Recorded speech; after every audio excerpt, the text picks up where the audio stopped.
हाल ही में in search of the divine living histories of Sufism in India नाम की एक किताब प्रकाशित हुई है, जिसके चलते सूफिज्म यानी सूफीवाद शब्द काफी चर्चा में है। तो इस वीडियो में हम ये जानने की कोशिश करेंगे कि सूफीवाद शब्द है क्या, यानी सूफीवाद का परिचय क्या है, इसकी उत्पत्ति कैसे हुई और किस तरीके से ये आगे बढ़ा, सूफियों का दर्शन क्या है, और अंत में हम जानेंगे कि प्रमुख सूफी संप्रदाय कौन कौन से हैं और उसके प्रस्तोता कौन हैं, यानी प्रवर्तक। इन बातों की अच्छे से डिटेलिंग के लिए आप डिस्क्रिप्शन बॉक्स में जाकर के देख सकते हैं। और एक जरूरी बात कि अगर आप चैनल पर नए हैं तो सब्सक्राइब जरूर कर लीजिए ताकि इसी तरह की वीडियोस आपको मिलती रहे। आइए वीडियो शुरू करते हैं।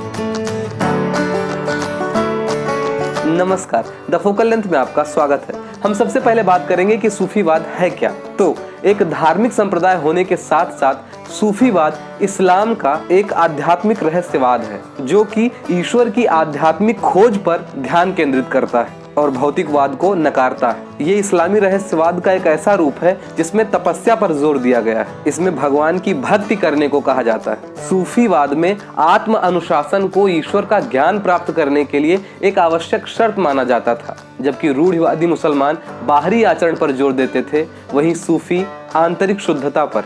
अब आप सोच रहे होंगे कि ये सूफी लोग कौन थे, कहां से आए, किन्हें कहा गया और किस वजह से कहा गया। तो 12वीं ईस्वी की शुरुआत में फारस में कुछ धार्मिक लोग खलीफा के बढ़ते भौतिकवाद के कारण तपस्या की ओर मुड़ गए। उन्हें सूफी कहा जाने लगा। भारत में सूफी आंदोलन 1300 ईस्वी में शुरू हुआ और 15वीं शताब्दी में दक्षिण भारत में आया। मुल्तान और पंजाब शुरुआती केंद्र थे और बाद में ये कश्मीर, बिहार, बंगाल और दक्कन में फैल गया। सूफी शब्द संभवतः अरबी भाषा के सूफ शब्द से लिया गया है, जिसका अर्थ होता है वो जो ऊन से बने कपड़े पहनता है। इसका एक कारण ये है कि ऊनी कपड़ों को आमतौर पर फकीरों से जोड़कर देखा जाता था। सूफी शब्द को तो बहुत सारे मूल शब्दों से जोड़कर देखा गया है कि इसका ये अर्थ होता है, इसका ये अर्थ होता है, लेकिन एक और मूल शब्द जो बहुत चर्चित है वो है सफा, जिसका अरबी में अर्थ है शुद्धता।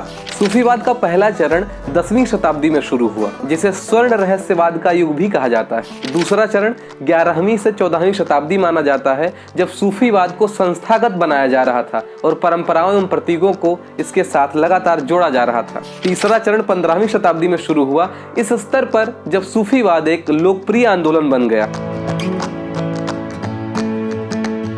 बात करें सूफी दर्शन की, तो सूफियों का संबंध मूल रूप से तो इस्लाम से है, लेकिन इस्लाम के दर्शन में और सूफियों के दर्शन में बहुत अंतर है। जिसका कारण ये है कि सूफियों ने इस्लाम के दर्शन को जितना चाहिए था उतना लिया, साथ ही साथ उन्होंने और बहुत सारे दर्शन को स्वीकारा, फिर अपने दर्शन की नींव रखी। इस्लाम में माना गया है कि कुरान के नियम ही सब कुछ है और स्वयं खुदा ने मोहम्मद पैगंबर के माध्यम से उसमें अपनी ही वाणी को प्रस्तुत किया है। और सूफियों का मत है कि खुदा ने बंदों को 2 प्रकार के ज्ञान दिए हैं, इल्म सकीना और इल्म सीना। इल्म सकीना वो ज्ञान है जो कुरान के रूप में सभी को दिया गया है, यानी खुदा ने मोहम्मद पैगंबर के माध्यम से हम तक पहुंचाया है। जबकि इल्म सीना वो ज्ञान है जिसे खुदा ने साक्षात बंदे के हृदय में स्थापित किया है। सूफी इन दोनों तरह के ज्ञान को मानते हैं, लेकिन इल्म सीना को वो ज्यादा मानते हैं और इसी के आधार पर उन्होंने अपने दर्शन की रूपरेखा तैयार की। इस्लाम के अनुसार खुदा और बंदे में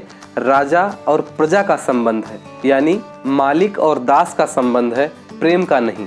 जबकि सूफियों ने नव्य प्लेटोवाद और भारतीय उपनिषद दर्शन में दिखने वाले अद्वैतवाद की भावभूमि पर अपनी दार्शनिक मान्यताएं प्रस्तुत की हैं, जो कि इस प्रकार है। सूफियों के अनुसार मनुष्यों के 4 विभाग हैं, नफस, अकल, कलब और रूह। नफस का अर्थ इंद्रियों से है, अक्ल का बुद्धि से, कलब का हृदय से और रूह का आत्मा से।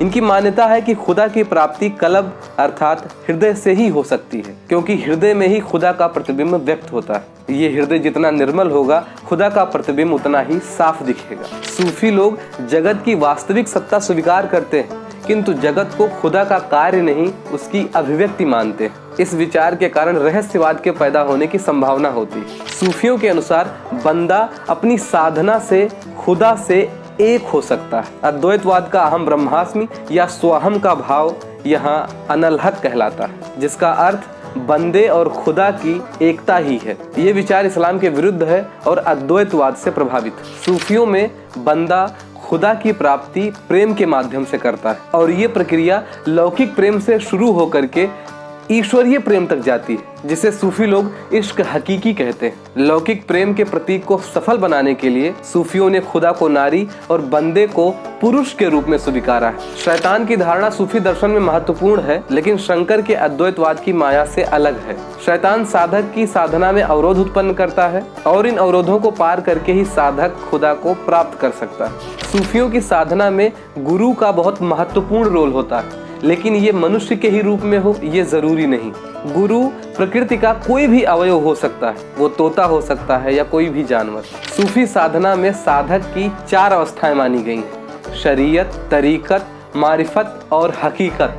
शरीयत सामान्य अवस्था होती है, जिसमें कुरान के नियमों का पालन करना होता है ताकि सारी चीजें आपके आचरण में आ सके, और वो आचरण जब आपके हृदय को भी शुद्ध कर दे तो वो तरीकत होता है। इसमें ईश्वर की साधना का उपासना के माध्यम से एक शुरुआत होती है। मारिफत का अर्थ है ईश्वरीय अनुभूति का होना, एक तरीके से कहा जाए तो सत्य का बोध होना।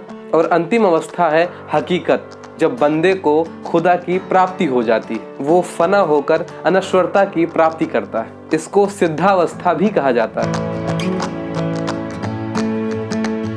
अब अंत में बात करते हैं कि प्रमुख सूफी संप्रदाय कौन कौन से हैं और उनके प्रवर्तक कौन हैं। तो प्रमुख संप्रदायों में पहला संप्रदाय है चिश्ती। इसकी स्थापना भारत में ख्वाजा मोइनुद्दीन चिश्ती ने की थी। ख्वाजा मोइनुद्दीन चिश्ती की शिक्षाओं को ख्वाजा कुतुबुद्दीन बख्तियार काकी, फरीदुद्दीन गंज शकर, निजामुद्दीन औलिया और नसीरुद्दीन चरख जैसे शिष्यों के द्वारा इसे आगे बढ़ाया गया और लोकप्रिय बनाया गया। दूसरा संप्रदाय है सुहरावर्दी। इसकी स्थापना शेख शहाबुद्दीन सुहरावर्दी मकतूल द्वारा की गई थी। तीसरा है नक्शबंदी।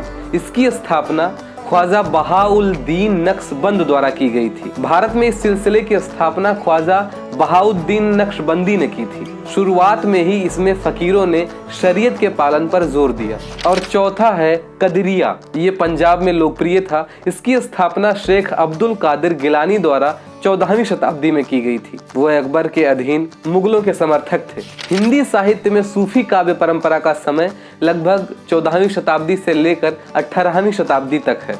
ये वीडियो आप द फोकल लेंथ के हमारा परिवेश श्रृंखला में देख रहे हैं। अगर वीडियो अच्छी लगी हो तो लाइक कीजिए, दोस्तों में शेयर कीजिए, और अगर चैनल पर नए हैं तो सब्सक्राइब जरूर कर लीजिए ताकि इसी तरह की वीडियोस आपको मिलती रहे। धन्यवाद।